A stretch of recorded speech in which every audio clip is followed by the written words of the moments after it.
saya merasa bahwa ini ada api dalam sekam ya. Jadi kemarin memang baru gempa awal tektonik, tapi saya rasa akan ada susulan gempa yang lebih keras. Ya. Analisanya ini perang bintang ini antara kepolisian dan kejaksaan. Jangan-jangan bukan perang, jangan-jangan cuma cyber untuk saling mencari bargaining position sebagai balasan. Ini saya juga bisa nih, kepolisian bisa juga mengungkap ini dan dua-duanya itu kan pasti punya kartu lah. Pak Jokowi itu seakan-akan masih kuat ya. Jadi kekuatannya bukan di Jokowinya, tetapi adalah itu tadi. Dia membangun sistem yang disukai oleh lembaga-lembaga yang korup ini. Jadi infrastruktur politik formal. Jadi kalau mau melakukan sesuatu harus dibuat undang-undangnya, peraturan pemerintah, dan SK Presiden dan sebagainya. Kalau istilahnya teman-teman ini autokratik legalisme. Nah, autokratik legalisme. Saya melihatnya begini, Jokowi itu memang selama 10 tahun, seperti yang saya singgung di awal, sukses dalam membangun jaringan patronase. Dia kan itu menurut saya juga bukan Jokowi. Di kalangan mana yang dia berhasil? Aparat semua, birokrasi, bahkan TNI, dan tapi yang paling sukses memang kepolisian ya. Jadi dia itu kan nggak terlalu peduli menempatkan orang, yang penting satu, loyal dan mau melakukan apa yang disuruh.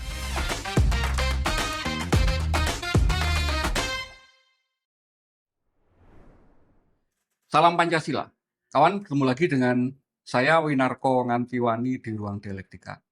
Masih tentang rame-rame kemarin, kasus Jampitsus yang kemudian memicu berbagai macam spekulasi, baik kejadiannya sendiri maupun apa yang terjadi di balik itu. Dan sampai hari ini ternyata juga masih belum clear karena kemudian apa yang diharapkan publik dia dijadikan tersangka dan kemudian proses penyelidikan secara pada umumnya berjalan, itu ternyata juga ada hal yang kemudian terasa agak di-bypass ketika kemudian polisi menyerahkan kewenangan itu kepada kejaksaan. Ini kan jadinya jeruk makan jeruk gitu.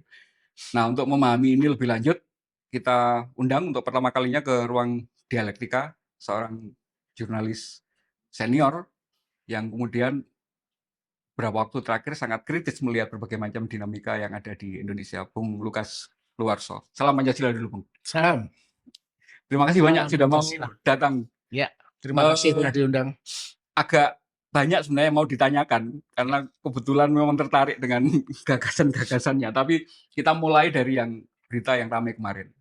Rame-rame seorang Jampitsus yang itu kemudian tidak menjadi adegan atau tidak menjadi sebuah insiden yang terpisah karena setahun yang lalu kita juga dikagetkan dengan 2 tahun berita lalu di media 2 tahun yang lalu dan ramenya yang setahun yang lalu kan yang kemudian ada dia dikuntit oleh personel Densus 88 yang itu kemudian ditindaklanjuti dengan presiden buat Perpres 66 yang membuat seorang jaksa boleh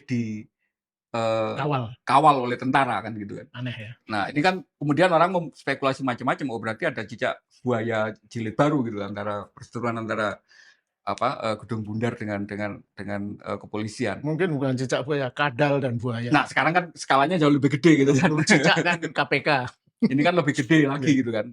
Nah, mohon dijelaskan sebenarnya kemarin itu rame-rame itu benarkah ini satu insiden terpisah atau memang satu rangkaian dari sebuah tabrakan antara dua institusi gede ini? Ya, mungkin kita mulai dengan update ya. Kan kalau saya sebagai jurnalis kan apa yang terbaru gitu kan. Nah, yang terbaru kan sampai detik ini kita ngobrol ini hari Senin jam 3 lebih lewat itu belum ada kejelasan soal status mantan Jampitsus Freddy Ardiansyah. Statusnya apa? Dia tersangka. Tapi di mana dia posisi sekarang? Apakah dia sudah ditahan atau dia sudah diperiksa, diselidik atau gimana? Apakah rumahnya sudah di polis lain dan sebagainya? Itu nggak terlalu jelas. Jadi kasusnya begitu heboh ya, mengguncang itu hari Jumat ya atau Sabtu. Nah, tetapi kemudian kelanjutan kisahnya itu mengalami agak anti klimaks nih. Kita berharap ada crackdown ya kalau ini betul-betul motivasinya hukum yang menimpa Jampitsus yang rising star, pasti dia kan tidak kerja sendirian, pasti ada kerja tim dan bukan hanya tim ya, tapi ini jaringan korupsinya itu pasti luas. Tetapi ini seolah-olah hanya Isolated ya. diberhentikan, diisolasi ke Febri dan satunya lagi, siapa itu namanya? Yang Boboho itu. Ya, yang temennya sesama alumni Universitas Jambi itu. Orang kejaksaan juga. Dan mungkin ada satu pengusaha, siapa, Ferry itu ya. Iya. Nah, artinya agak mengherankan. Ini ibarat film itu pembukaannya seru, tapi kemudian episode-episode selanjutnya letoy. Nah, setidaknya sampai sekarang. Nah, kemudian yang menarik juga adalah kemarin ada acara memperingati Hari Koperasi Nasional ya. Nah, kalau kita saksikan acara itu menjadi ajang showcase ya, pertunjukan atau penampilan dari punggawa-punggawa hukum. Di situ ada Kapolri, ada Panglima TNI, ada Menteri Polkam, ada Jaksa Agung, kemudian ada Kabin. Nah, tapi suasananya begitu rileks, begitu penuh senyum, penuh canda malah yang saya perhatikan di sosial media ya. Jadi tidak menunjukkan ada satu Tegangan gitu ya. krisis besar bangsa ini gitu. Ada situasi traumatik yang mengguncang bangsa ini, bahwa ada seorang Jampitsus digerebek properti-propertinya di 12 lokasi dan ditemukan emas batangan dan uang yang nilainya lebih dari 500 miliar. Itu kan bangsa ini terlalu rileks ya menurut saya. Paling nggak pemerintahannya lah. Kalau Dan kita ada pihak ketiganya kan, maksudnya tentara yang kemudian ya, masyarakat kan gerah gelisah ya. Yang paling ramai hanya di podcast-podcast gini. Pengamat-pengamat partikelir ini seperti saya dan beberapa pengamat lainnya begitu geram ya, menumpahkan segala amarah dengan analisis yang aneh-aneh, spekulasi, teori konspirasi dan semacamnya. Tetapi itu tidak mencerminkan yang terjadi di pemerintahan. Pemerintahan sepertinya easy going, casual, dan sama sekali tidak ada kelihatan sikap keseriusan, sikap yang menunjukkan adanya sense of crisis. betul, sense of crisis. Ada skandal besar korupsi bangsa ini. Dan nanti mungkin di belakang akan saya ceritakan, perbandingkan ya, kasus-kasus yang mirip yang terjadi di negara-negara lain. Itu betul-betul crackdown-nya itu berbulan-bulan, bertahun-tahun, itu seru banget. Menjadi apa ya, drama politik dan drama korupsi yang sangat menarik. Tapi di Indonesia baru hari ketiga sudah the show must go on, situasi berlalu begitu saja dan sebagainya. Dan yang jelas kita tidak tahu di mana keberadaan si Freddy Ardiansyah. Apakah setelah dia ditersangkakan, setelah mundur, itu dia diisolasi di mana, atau apakah dia masih ngantor, atau dia sedang minum kopi santai ditemani kekasih-kekasihnya itu sambil minum wine, kita nggak pernah tahu. Dan artinya apa? Ini pemerintahan memang tidak serius. Tetapi selain update seperti itu, saya merasa bahwa ini ada api dalam sekam ya.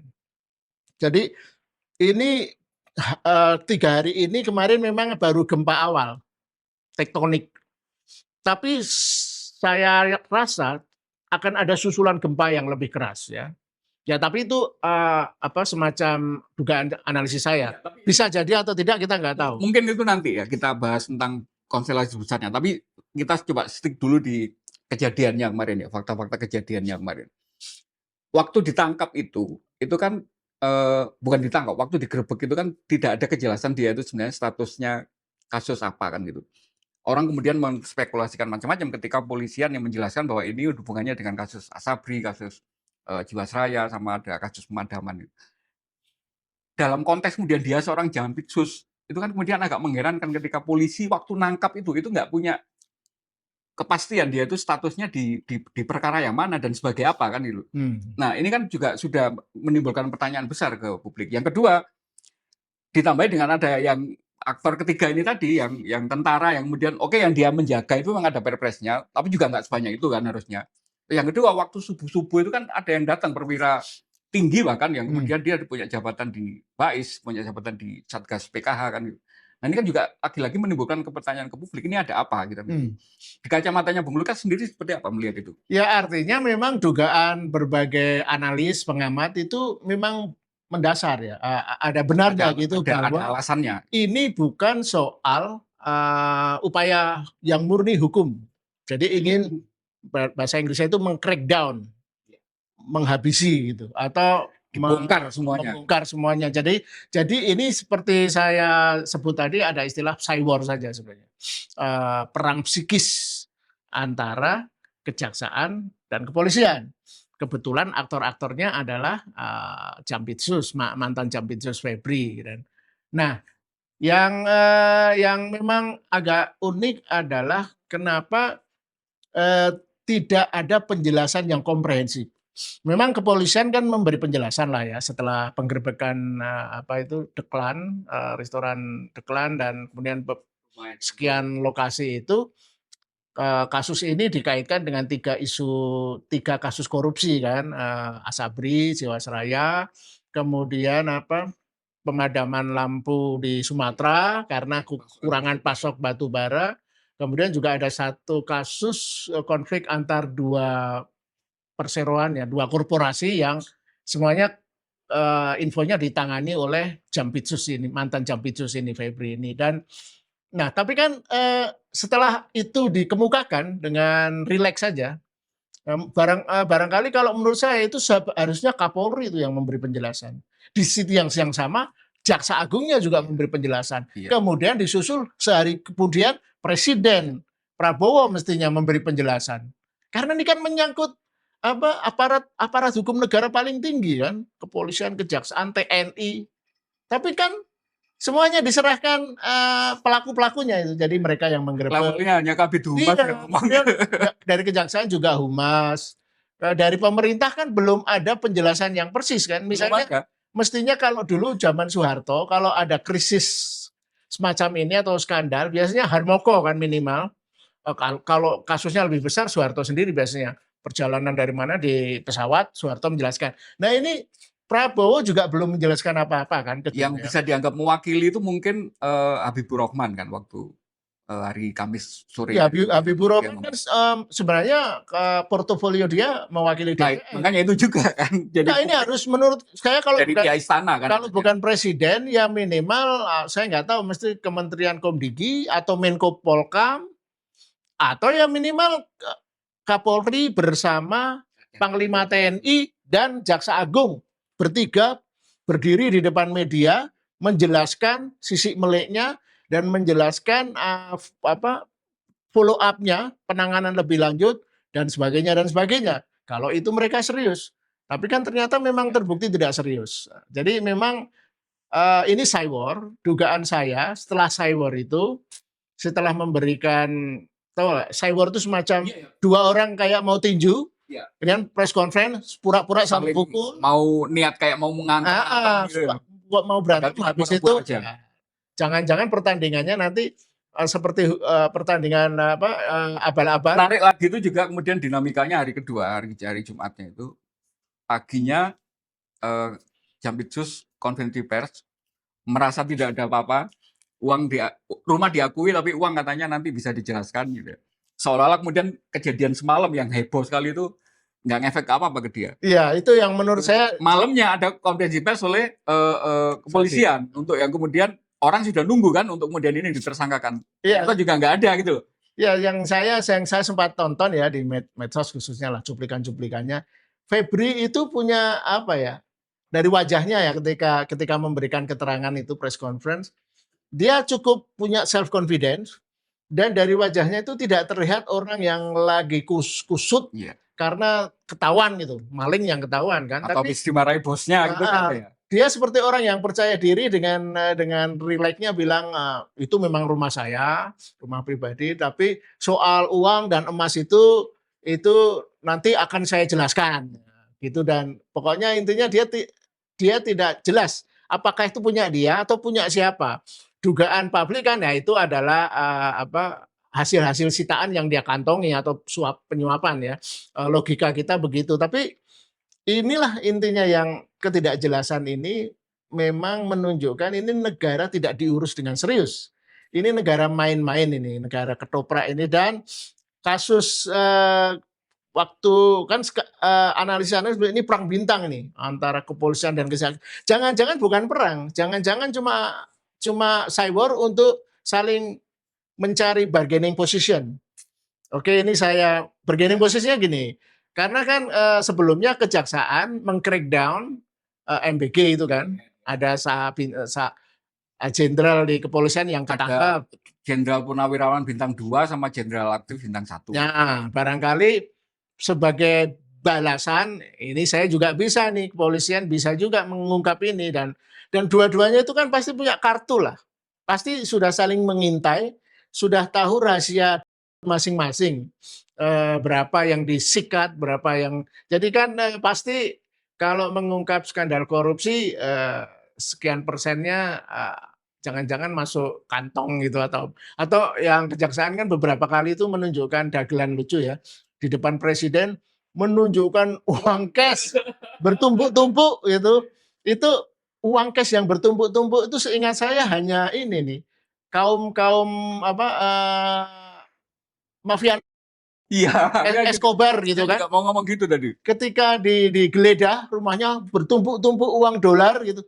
Masa kejaksaan perilakunya kayak itu gitu loh, kayak mafia yang perlu menunjukkan ke publik bahwa sudah berhasil menyita uang cash sebanyak itu. Uangnya sudah saya pegang loh, itu loh yang saya paling gemes itu. Bagi orang yang sedikit punya nalar, mana ada sih zaman sekarang pemain korupsi besar main seperti itu, main cash-cashan gitu kan. Yang kemudian rame itu waktu hari kedua itu ada bocor juga surat dari Kejaksaan Agung untuk undangan pertemuan yang kemudian itu membahas hal-hal yang strategis, termasuk resumnya yang salah satunya kemudian mengintensifkan pemeriksaan terhadap dapur-dapurnya polisi gitu.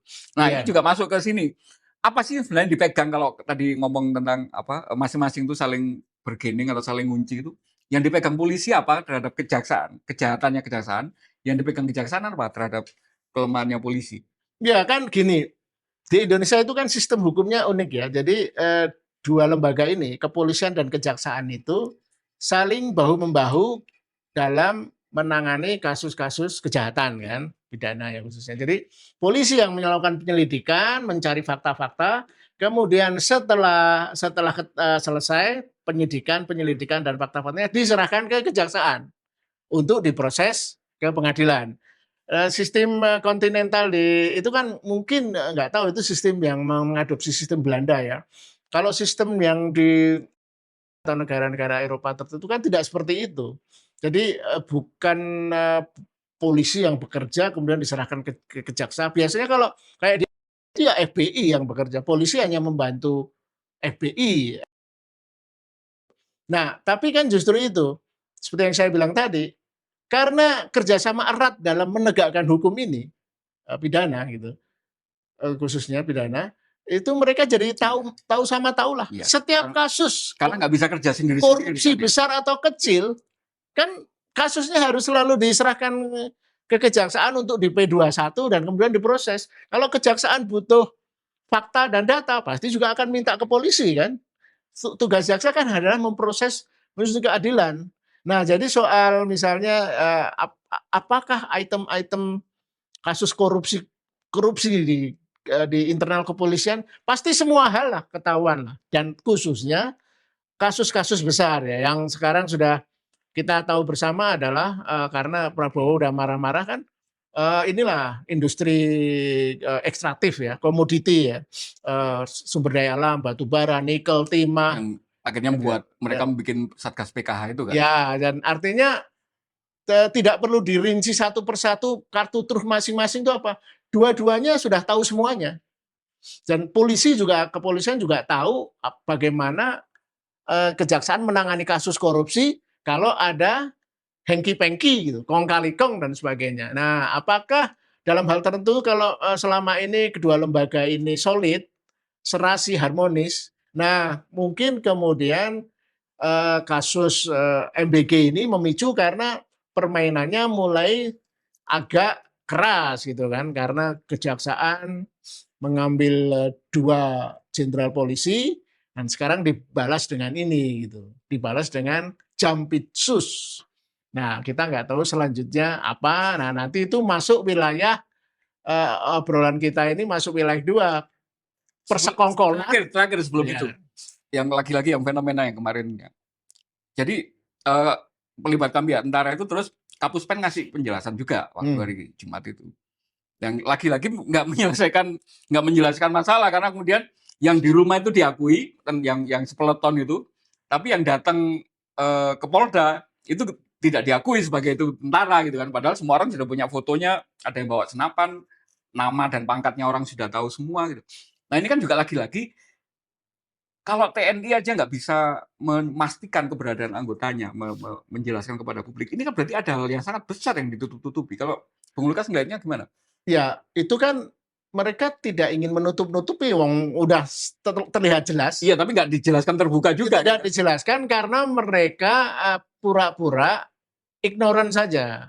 Itu kan orang pengen jalan-jalan ke Polda Metro Jaya. Jadi justru, nah ini yang menariknya nanti adalah bahwa lembaga-lembaga hukum ini dan keamanan ini, kejaksaan, kepolisian, dan TNI, relasinya kan itu tadi hangat-hangat api dalam sekam gitu kan, masing-masing saling intip. Dan kenapa TNI mendukung kejaksaan? Karena selain SK surat Presiden Perpres 66 2025 juga memang sudah jadi rahasia umum kan, selama 10 tahun di era Jokowi ini TNI agak tersisihkan ya dalam urusan mencari logistik ekonomi.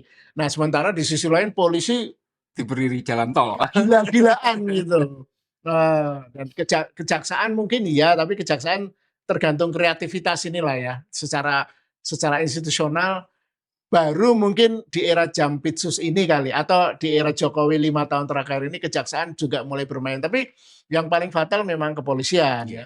Kita tahu bahwa memang petinggi-petinggi kelas menengah ke atas kepolisian itu menunjukkan suka pamer kemewahan kan. Kita ingat dulu siapa itu waktu ada serangan teroris itu, yang dilihat masyarakat adalah foto-foto para perwira baju-baju yang mewah, Burberry, sepatu apa Nikkei, pokoknya barang-barang mewah yang menunjuk, atau jam tangan gitu, yang menunjukkan tidak sepantasnya dimiliki oleh orang-orang polisian, karena kita tahu gaji polisi berapa sih.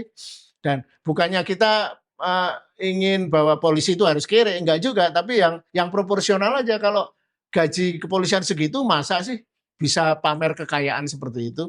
Nah, dalam hal ini memang di era Jokowi kepolisian ini dianak emaskan ya, karena itu bukan karena kesengajaan juga ya, tapi karena memang sehari-hari kepolisian itu kan yang berhadapan dengan masyarakat, segala urusan masyarakat kan.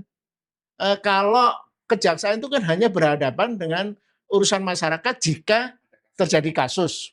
Nah, kalau kepolisian itu semua hal kan harus dilaporkan ke polisi. Iya. Nah, sementara TNI dalam hal ini memang betul-betul terisolasi, tersisih, karena paradigma back to barrack, kembali ke barak. Sejak reformasi memang polisi TNI menjaga diri untuk tidak aktif dalam kehidupan sosial ya, dan ekonomi. Jadi memang kantong mereka agak tipis, kering.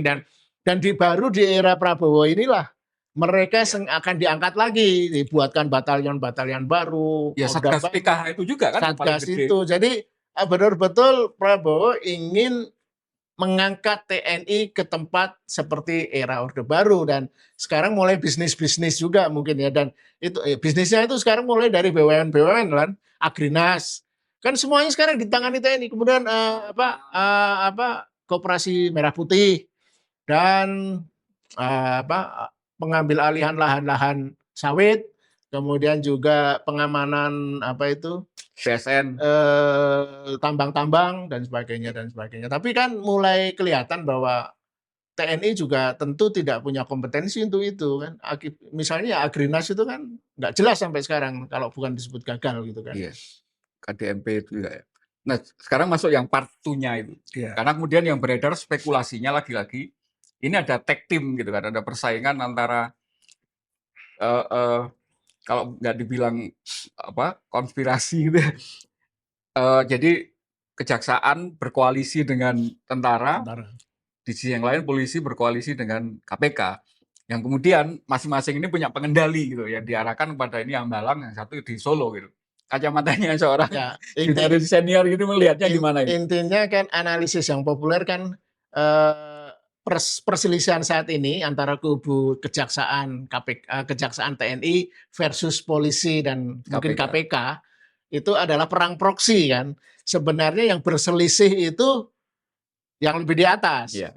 Kan yang paling populer itu misalnya Jokowi itu takut kalau Jampitsus ini menjadi kejagung karena banyak Ya, sekali apa kasus-kasus yang dia pegang misalnya. itu bocoran amatan intelijen itu. Ya, tapi itu sangat populer di mana-mana Ya. gitu. Ya, memang itu sebagai narasi ya, itu menarik. Tapi ini karena saya backgroundnya jurnalis, mari kita coba kasih garis yang agak Cek tegas. faktanya ya. Kita harus lihat memang ada konspirasi, kemudian persekongkolan, kemudian ada teori konspirasi atau teori persekongkolan. Ini dua hal yang beda. Ya. Ya, Kalau konspirasi artinya memang sudah ada dasar-dasar. ada, pasti ada. Dalam politik dan ekonomi, apalagi dalam politik dan ekonomi yang korup, konspirasi itu selalu ada. Orang yang bersekongkol untuk menggerogoti anggaran APBN, untuk mengkorupsi proyek-proyek pemerintah, itu ada konspirasi persekongkolan itu. Tapi tidak semua hal itu bisa dijelaskan atau harus dijelaskan dengan teori konspirasi yang seolah-olah penjelasannya sederhana gitu. Jadi memang akan lebih menarik kalau narasinya ini perang antara perselisihan antara Prabowo dengan Jokowi gitu kan. Jadi ya ini proksinya melalui jaksa versus kepolisian. Tapi menurut saya itu tidak sepenuhnya salah, tetapi tidak sesimpel itu. Artinya kan Prabowo dan Jokowi kalau betul berselisih berperang kan mereka ketemu terus, telepon-teleponan, dan terakhir kan mesra banget di acara HUT Bayangkara. Ingat, Prabowo hormat. Ya bisa saja itu dianalisis lah, itu kan acting saja. Ya memang dalam politik ya hal-hal seperti itu tidak bisa dilihat sebagai apa yang tersurat itu sesuai yang tersirat. Tapi menurut saya gini, kan ini sudah 2 tahun. Teori-teori bahwa Jokowi itu akan disingkirkan Prabowo itu kan sudah 2 tahun lalu lah sejak awal ini, karena nggak mungkin ada 2 matahari kembar kan. Tetapi kan sampai sekarang memang belum ada bukti ada satu upaya yang betul-betul strategis dan terukur dari Presiden Prabowo untuk betul-betul mengkonten gerak-gerak Jokowi. Dan apakah betul Jokowi itu semacam the robot overlord. Jadi artinya yang bisa memencet tombol, dengan memencet tombol itu pasti kepolisian dan KPK dan sebagainya akan bergerak sebagai robot-robot yang saya rasa tidak sesimpel itu. Tetapi bahwa memang ada pengaruh itu masih ada dalam, kalau saya melihat ya, peran-peran Jokowi itu lebih dia yang menciptakan satu modus operandi dulu. Khususnya 5 tahun dia memang betul-betul menganak-emaskan kepolisian, dan akhirnya kepolisian mempunyai modus operandi, operating system yang bisa menjadikan polisi itu bahagia dengan perannya di era Jokowi. Dan itu nyambung dengan kemauan mereka. Ya, jadi akhirnya polisi itu tidak lagi misalnya bergantung pada dana-dana pemerintah. APBN yang memang terbatas itu yang hanya cukup untuk menggaji kepolisian, tapi biaya operasional nggak bisa tercover. Sehingga kalau kita semua mengadu ke kepolisian, kita mengadu kehilangan motor, tapi kehilangan mobil. Dan itu kan sudah menjadi legenda. Dan itu memang faktual. Karena anggaran di kepolisian memang tidak cukup. Nah, di era Jokowi 5 tahun terakhir khususnya, dari 2019 sampai Jokowi lengser itu, kepolisian punya satu modus operandi yang sangat mereka sukai gitu. Anda sudah tahu apa perlu dijelaskan detail di sini? Ya dijelaskan dong kalau saya tahu. Artinya mereka sebagai parcok ya, sebagai kekuatan politik itu bisa menggalang dana-dana logistik untuk kepentingan politik kan. Nah, dana-dana kepentingan politik itu kan ketika musim pilpres, musim pemilu, musim pilkada, itu kan di mana dana-dana mencair semua, deposito, obligasi dan segala yang disembunyikan di Singapura, Swiss dicairkan oleh orang-orang yang punya ambisi politik dan oleh pengusaha yang ingin berinvestasi, kan itu.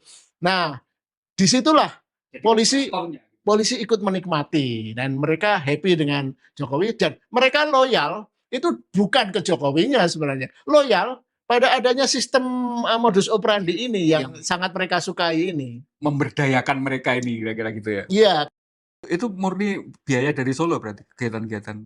coba pakai logika. Siapa yang mau membiayai acara kayak gitu? Nah, yang kemarin ada para Karena gini, tokoh-tokoh lokal itu ya katanya tokoh-tokoh lokal itu justru semacam diparcokkan kan. Wah ini aduh lumayan nih dapat proyek nih cuma acara 3-4 hari, tapi mereka dapat jadi IO lokal kira-kira gitu ya. dapat dalam istilah korporasi itu sisa hasil usaha. SHU. Jadi mungkin biaya untuk acara Lampung katakanlah 10 miliar misalnya ya. Ya paling enggak 30-40% bisa masuk ke kantong Iya. orang-orang yang menjadi sub panitia. Enggak, ini biar clear soalnya kemarin ada wacana juga loh ini Jokowi didukung tokoh-tokoh lokal kan gitu kan. Ternyata malah sebaliknya itu mereka mau ikut itu karena teori itu tidak terlalu salah dukungan tokoh lokal, tapi kebanyakan sejauh ini tokoh lokal yang mau mendukung Jokowi itu yang bermasalah dengan partai-partainya. jadi bukan yang punya duit gitu. Yang bukan punya duit atau orang yang mau berinvestasi untuk Jokowi. Jadi mereka mau mendukung Jokowi karena akan mendapatkan sesuatu, cuan, logistik pemilu itu. Udah itu paling motivasinya itu aja. Ya ada motivasi lain. Kalau Jokowi menang nanti Gibran jadi presiden, kan siapa tahu dia bisa diangkat jadi komisaris kan itu. Sudah investasi dari sekarang. Ya bisa diangkat jadi ya, nanti kalau nyalek di pilkada juga didukung kan gitu-gitu. Ya intinya adalah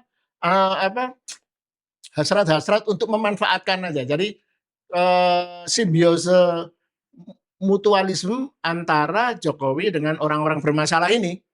Karena kan ya yang kita dengar kan selalu orang-orang yang mau bergabung ke PSI biasanya ada problem dengan partai sebelumnya. Ya contohnya siapa itu ketua harian Muhammad Ali itu ya dari Nasdem.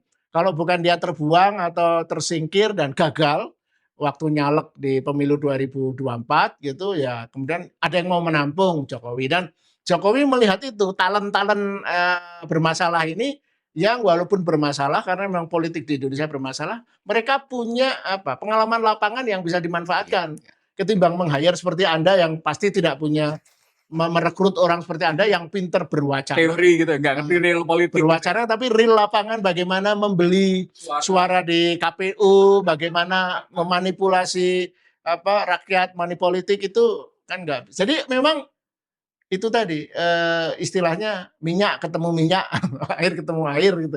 Burung yang bulunya sama berkumpul. Oke, berarti dari kacamata Anda memang tidak se-clear cut ini pertarungan antara dua matahari itu ya? Saya kira enggak, karena ini kita harus melihat gini, betapapun faktanya ya, Prabowo itu kan memang keberlanjutan dari Jokowi. Itu fakta yang nggak bisa dibantah. Bahwa di balik itu ada kasak kusuk dan macam-macam itu soal lain. Tapi bahwa fakta, Jokowi membantu memenangkan Prabowo itu fakta. Dan putranya menjadi wakil presidennya itu fakta. Cuma yang di luar perhitungan kemudian dulu kan ada semacam bocoran skenario ya. Planningnya itu Prabowo ini kan sudah sakit-sakitan, sudah uzur. Waktu itu ingat nggak? Waktu kampanye kan kakinya dengklang tuh, ya kan? Dan gampang lelah kelihatannya walaupun joget-joget. Nah, artinya Jokowi waktu itu kan melihat itu. Nah, ini sudah sepuh, ini pasti nggak nyampe 5 tahun. Ya kalaupun nyampe 5 tahun nanti yang katanya Bu Kony itu cuma 2 tahun gitu ya. Ya, itu sebelum Bu Kony dan sebagainya memang sudah menjadi informasi umum 2 atau 3 tahun itu.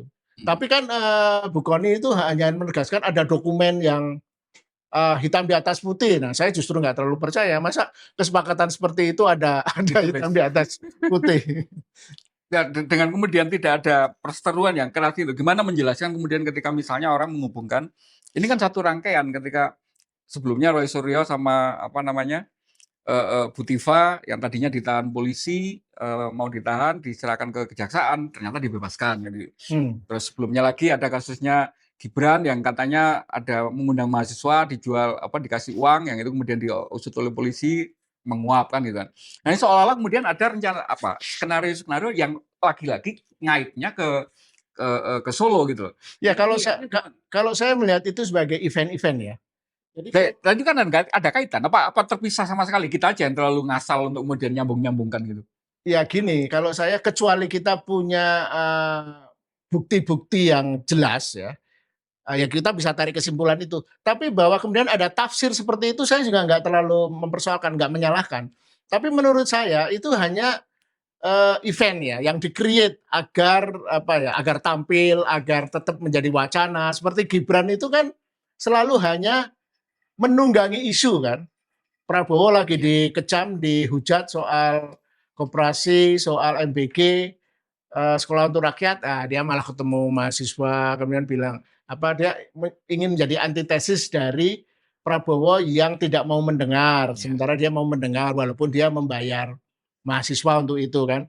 Tapi gini loh, move politik seperti yang dilakukan Gibran itu kan sebenarnya cetak birunya gaya-gaya Jokowi lah, gaya-gaya Jokowi ya, ngelus-ngelus kucing dan kegiatan-kegiatan konyolnya itu.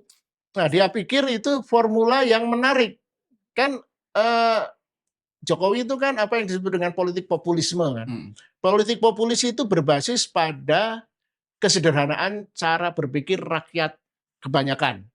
Ya. Jadi rakyat kebanyakan itu mudah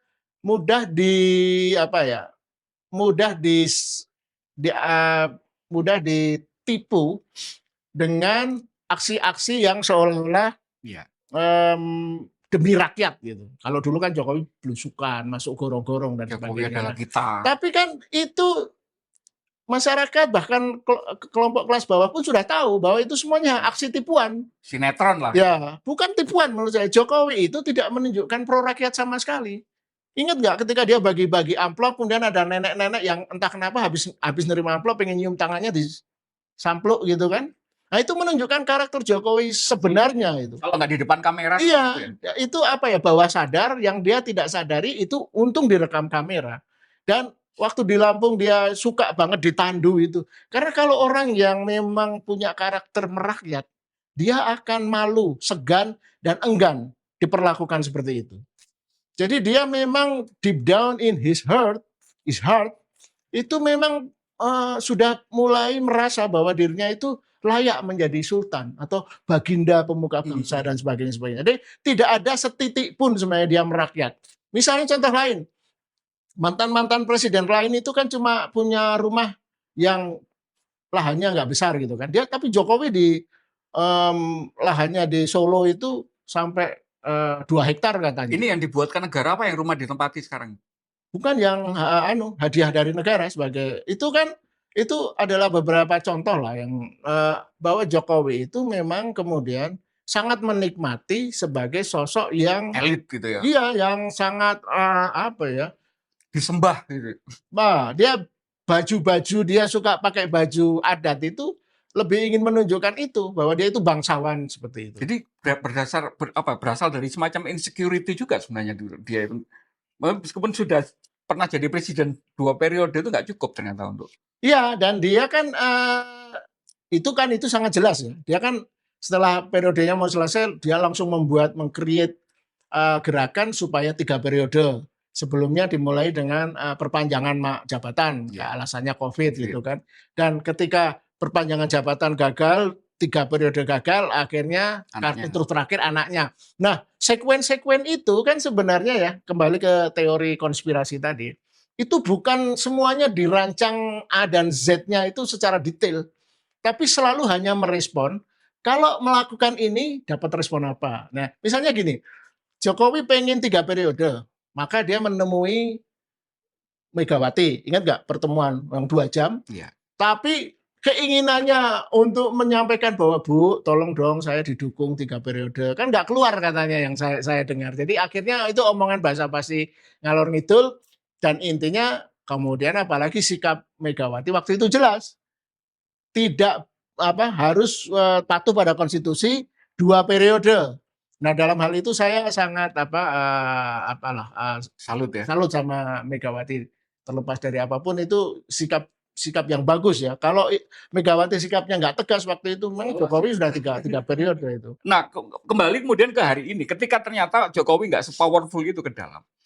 Ini kan juga menjadi pertanyaan publik. Kenapa Prabowo tidak mampu kelihatannya untuk kemudian menghilangkan kesan matahari kembar ini? Tuntutan masyarakat yang paling keras sejak reformasi demo Agustus tahun kemarin itu kan Kapolri misalnya sebagai simbol. Itu kemudian minta diturunkan. Ternyata sampai sekarang nggak bisa. Malah dia bisa mengawal undang-undang Polri yang kemudian dia bisa nambah usia pensiun dan sebagainya gitu. Nah, ini kan kemudian dihubungkan dengan ternyata Jokowi masih sangat kuat loh. Gimana melihatnya? Sebenarnya kan Jokowinya sih ya Jokowi biasa-biasa aja menurut ya Jokowi as it is. Turunan Sumitro, Begawan Ekonomi Sumitro, seorang darah biru politik, seorang yang bekas komandan Kopassus dan Kostrad, menantu Soeharto, dan memang darah biru politik lah. Dia memang punya konsep berpolitik, konsep menjadi seorang politikus yang apapun lah. Tapi ternyata kan kita tahu ya 2 tahun ini loh, kok kayak gini. Kita nggak pernah ngira. Itu artinya apa? Jadi menurut saya Prabowo juga tidak terlalu punya satu strategi bagaimana memerintah dengan solid ya. Mungkin kanan kiri ya pembantu-pembantunya punya konsep gitu ya. Tapi kemudian konsep-konsep itu nggak terlalu dipikirkan dengan serius. Dia nggak punya tim yang solid menurut saya. Untuk sampai eksekusinya. Iya, untuk mencapai sedetil sebagai satu second cabinet, orang-orang profesional yang berani menyuarakan, tapi kalau usulannya tidak diadopsi oleh Prabowo, kemudian berani mundur juga. Ini kan Prabowo hanya dikelilingi orang-orang yang menikmati kekuasaan, asal Bapak senang, kan mengucur di sana dan Prabowo menurut saya sangat menikmati kegiatan-kegiatan yang tidak substantif. Pidato-pidato untuk seremoni gitu ya. Tapi saya ingin sedikit mengupas tentang seolah-olah Jokowi itu punya posisi yang begitu hebat gitu kan. Yang seolah-olah karena posisinya itu dia berani berhadapan-hadapan untuk bersaing dengan Prabowo. Kalau saya melihatnya nggak seperti itu. Saya melihatnya begini, Jokowi itu memang selama 10 tahun seperti yang saya singgung di awal, sukses dalam membangun jaringan patronase. Dia kan itu menurut saya juga bukan Jokowi di kalangan mana yang dia berhasil? Aparat semua, birokrasi, bahkan TNI dan tapi yang paling sukses memang kepolisian ya, dan mungkin dalam hal tertentu kan teori konspirasinya sebenarnya Febri Ardiansyah ini juga orangnya Jokowi. Tapi kan periode 2019 sampai periode 2024 siapa sih yang bukan orangnya Jokowi? Iya. Jadi kecuali yang oposisi ya. Kekuatannya di situ ya. Ya, jadi dia satu ya, membangun jaringan patron klien, patronase yang mengakar. Jadi dia itu kan nggak terlalu peduli menempatkan orang, yang penting satu, loyal dan mau melakukan apa yang disuruh. Jadi dia masukkan orang seperti siapa itu, para preman-preman seperti siapa itu yang mestinya masuk tahanan tapi sekarang masih di luar. Sylvester siapa itu, Matutina. Kemudian Pak Iman, pemilik ruko yang diduga ikut memalsukan ijazah, bisa sampai pemilik ruko yang nggak jelas, usaha fotokopi bisa menjadi wakil menteri. Dan kita tahulah BUMN itu dirusak di era Jokowi. Asalkan pernah jadi tim sukses. Ya, asalkan pernah jadi tim sukses dan bisa menyenangkan Jokowi pasti diangkat. Nah, itulah betul-betul akar kehancuran Indonesia di sana. Warisan terbesarnya Jokowi itu ya. Iya, perusahaan gitu ya. Jadi kalau sekarang di polisi, TNI, BIN, Jaksa Agung itu masih belum sepenuhnya bisa melepaskan diri dari operating system modus operandi yang ditanamkan Jokowi ya, karena mereka juga waduh kalau nanti semuanya kembali ke normal, tupoksi yang benar, protap yang benar, wah nggak bisa main kemana-mana ini, harus puas hanya dengan gaji pokok, anggaran APBN yang terbatas itu. Nah, yang kedua, jadi selain membangun jaringan patronase, yang paling menurut saya ini memang agak orisinil ya, orisinil di Indonesia khususnya, politik sprindik. Gimana itu?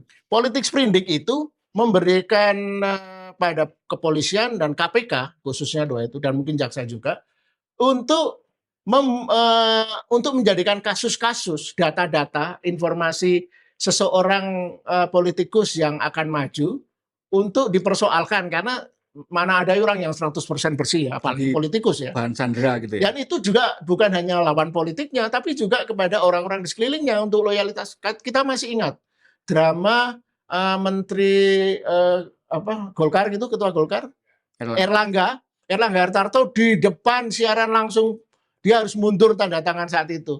Dan dengan mundur itu karena dia tunduk mundur, sekarang dia tetap bertahan di kekuasaan kan. Dipakai oleh Jokowi dan Jokowi melobi Prabowo agar Erlangga Hartarto terus dipakai. Nah, instrumen sandera politik atau sprindik itu sangat disukai oleh aparat hukum sekarang, kejaksaan, punya kepolisian. kekuatan. Iya, karena itu memang sakti. Jadi kalau ibaratnya dengan politik sprindik itu kamu dicegat tilang gitu kan. Kamu punya surat, kamu punya semuanya beres, bayar pajak, mobil atau motor bener. Tapi kan akan selalu ada ban pentilnya tidak ada tutupnya dan selalu ada sedikit pelanggaran. Iya, kalau semua orang kalau diperiksa di bawah mikroskop ya pasti ada dosanya kan kira-kira gitu. Dan yang ketiga, kenapa Jokowi itu seakan-akan masih kuat ya. Jadi kekuatannya bukan di Jokowinya tetapi adalah itu tadi. Dia membangun sistem yang disukai oleh lembaga-lembaga yang korup ini. Nah, jadi infrastruktur politik formal. Jadi Jokowi selalu menggunakan formalisme politik dengan menggunakan semuanya ada aturan hukumnya.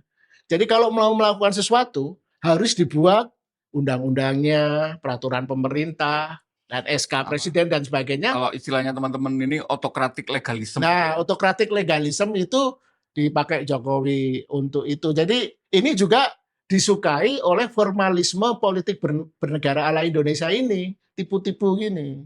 Asalkan ada undang-undangnya beres. Ya, kalau sudah ada undang-undangnya, makanya semuanya udah beres gitu. IKN problematik. Nah, sekarang Jokowi teriak-teriak, oh itu bukan hanya keputusan saya atau kemauan saya, itu kemauan rakyat. Nah, gitu. Terakhir, karena kemudian ini kasus yang kemudian nuansa politiknya memang banyak, tapi kan berkaitan dengan kita, nasib kita, rakyat sebagai subjek hukum. Ketika sistem hukum itu seperti ini, apa sih yang bisa diharapkan? Tadi sempat saya tunda untuk menjelaskan contoh di negara lain menyelesaikan ketika ada perselisihan antara lembaga penegak hukum ini. Apa yang bisa kemudian kita dorongkan untuk menyelesaikannya? Nggak hanya salaman di acara HUT Koperasi kemarin gitu. Iya, tidak ketemu bareng-bareng ketawa ketiwi. Itu kan Ya, saya kasih contoh dua negara lah yang paling mirip ya. Satu Italia tahun 1992. Dia dinamai waktu itu Operasi Tangan Bersih. Jadi di sana itu Kementerian Kehakiman di sana itu juga bisa melakukan penyelidikan sebagaimana kejaksaannya yang melakukan. Jadi salah satu hakim di sana itu bisa membongkar kasus penyuapan yang dilakukan oleh salah satu petinggi partai politik di Italia, partai sosial. Jadi menerima suap dari satu perusahaan yang mendapatkan yang menguasai kebersihan di seluruh kota-kota besar gitu. Nah, si perusahaan ini dapat itu karena selalu menyuap parpol. Nah, karena itu terbongkar ya, ketangkap tangan salah satu politisi itu yang namanya saya agak lupa ya. Dan artinya kemudian itu terjadi crackdown. Jadi betul-betul penyelidikan kasus-kasus penyuapan yang dilakukan oleh pengusaha, bisnismen kepada partai politik dibongkar semua. Termasuk menggunakan termasuk penyuapan terhadap kepolisian dan kejaksaan. Yang bongkar siapa ketika terlibatnya? Itu tim kehakiman itu 1-2 orang itu yang memang bertekad. Kalau di Italia itu kan memang ini ya ekstrim gitu loh. Ada yang jahat bener, mafia itu kan dari Italia. Tapi jadi orang yang baik bener. Malaikat gitu. Iya, kalau pernah nonton film The Cadaver apa itu, jadi yang bagaimana melawan mafia Italia itu juga itu jaksa di sana. Ya. Satu kantor kejaksaan, orang-orang yang bersih membentuk komite untuk menghabisi dan kasus yang saya sebut tadi Operasi Tangan Bersih itu akhirnya membuat sekitar 5.000 pegawai, pejabat tinggi, aparat hukum harus melarikan diri ke luar negeri atau dihukum. 5.000. Sampai ada yang melarikan diri. Iya, Takut ya. dan kemudian juga beberapa mantan menteri juga kesikat semua. Habislah benar-benar, dan kemudian itu yang disebut rezim First Republic Italia hancur, kemudian dibuat the Second Republic Italia yang menjadi lebih bersih. Jadi milestone gitu ya. Ya, sekarang jadi bersih. Yang contoh kedua adalah di Brasilia, Brasil, yang disebut dengan operasi car wash, Cuci mobil. cuci mobil. Nah, itu mirip dengan operasi ini Cafe de Clan. Gimana? Kalau itu agak detail ceritanya gimana? kalau di Brasil? Detailnya gini, jadi penyuapan itu menggunakan tempat pencucian mobil di sana. Nah, satu penyuapan itu ketangkap tangan, kemudian dibongkar. Ternyata memang itu dijadikan modus. Kalau di Indonesia modusnya itu mencuci uang dengan membuat kafe, Money laundering-nya gitu ya. money laundry-nya membuat kafe. Kalau di Brasil, money laundry-nya membuat kios mencuci mobil. Nah, itu juga bahkan mantan presiden Brasilnya akhirnya juga harus diadili waktu itu, Lula. Itu juga ribuan politikus harus dipenjara dan sebagainya. Nah, Indonesia momentum ini harus bisa meniru negara-negara itu, atau paling buruk meniru inilah kemarin apa itu, Malaysia itu dengan SBM nomor one itu. 1MDB itu ya. Ya, dan antaranya Malaysia yang ternyata dipakai untuk hengki-pengki ya. Nah, ini ya terus terang nih peringatan untuk Prabowo ini. Dan antara ini yang sampai sekarang belum membuat laporan keuangan. Jadi kalau tidak ingin bernasib seperti 1MDB. 1MDB, siapa namanya? Najib itu Perdana Menteri yang ditahan itu kan. Ya, hati-hati aja mainnya. Karena gini loh, kejahatan itu tidak bisa disembunyikan. Apalagi kalau kejahatannya begitu masif. Yang kerah putih itu kan. Ya, kalau korupsi 10, 20, 30 miliar ya mungkin masih dimaafkan, tapi kalau sudah ratusan miliar bahkan triliunan, itu akan memancing bahkan sesama koruptor kan juga iri, sesama aparat hukum juga pengen mengendus kalau nggak dapat bagian gitu. Kembali ke tema awal, ya ini kan soal itu, bagi-baginya mungkin juga nggak rata juga antara kepolisian, kejaksaan, TNI mau mendukung kejaksaan untuk menggerutuk ke polisi kan, emang soal apa? Emang soal ideal loh, kejaksaan itu adalah tempat kaum lemah yang harus dilindungi karena mereka dijajah oleh kepolisian, kan nggak gitu kan Cak ngelihatnya. Terakhir yang bisa diharapkan untuk bertugas seperti pemicunya tadi siapa? Ya, kalau harapan memang sebenarnya saya orang yang realistik ya. Kalau dari rezim keberlanjutan ini, dari Jokowi ke Prabowo, memang sulit diharapkan apa-apa. Karena kan guyon-guyon yang saya suka itu geli di media sosial, Indonesia ini gimana bisa diharapkan? Jaksanya Febri, polisinya Sambo, wakil presidennya Gibran, hakimnya Usman, komisarisnya asistennya siapa itu selebritis itu. Jadi Indonesia ini dikelola oleh orang-orang yang tidak kompeten. Aku itu sebenarnya kepingin setiap podcast itu menutup dengan ada sedikit harapan. Ini sama sekali nggak ada. Tapi saya berharap dari civil society Indonesia. Ya, Indonesia ini civil society-nya itu punya tradisi, punya siklus 30 tahunan kan. 45, 65, 20, 30 tahun. 45, 65, 98. Nah, kita nggak tahu. 2028. Konon tahun ini juga atau paling lambat tahun depan ya. Nah, kita tentu tidak ingin ya ada siklus kekerasan, revolusi sosial seperti itu. Tapi itu kan sesuatu, revolusi sosial itu tidak bisa dirancang atau tidak bisa organik ya. Tidak ada gladi resik lah. Itu semacam energi kemarahan yang nanti akan menggumpal dan kemudian meluap kalau situasi-situasi ini tidak diperbaiki. Nah, saya berharap ada momentum dari crackdown terhadap mantan Jampitsus Febri ini mengingatkan pemerintah ada kebusukan yang harus diangkat. Ada jin ifrit yang bersembunyi di gorong-gorong yang selalu ingin mengincar kekuasaan ini. Nah, iya, itu kalau pemerintahan sekarang tidak mau memperbaiki situasi itu, civil society, rakyat Indonesia yang akan memperbaiki. Dan itu kalau itu sudah waktunya nggak akan bisa dihalangi. Tidak bisa dihalangi. Itu semacam energi aksi reaksi lah. Kalau kekuasaan beraksi selalu menekan rakyat, membuat miskin rakyat, sementara mereka bisa berpesta pora, bermewah-mewah, dan rakyat hidup dalam kesulitan, ditarikin pajak dari rumah ke rumah, dari SPBU ke SPBU, itu kan akan menjadi energi yang menggumpal, atau dalam istilah bahasa Jawa itu gathering the storm, badai yang kini sedang berkumpul dan akan melibas apapun yang jahat, curang, dan korup. Nujuman yang sangat luar biasa. Terima kasih banyak, Bung Lukas. Mudah-mudahan ini bisa menjadi pemandu kita untuk memahami dinamika ini, hingga kemudian kita nggak terlalu bingung gitu ya dengan ini. Kita ketemu di ruang dialektika berikutnya. Salam Pancasila.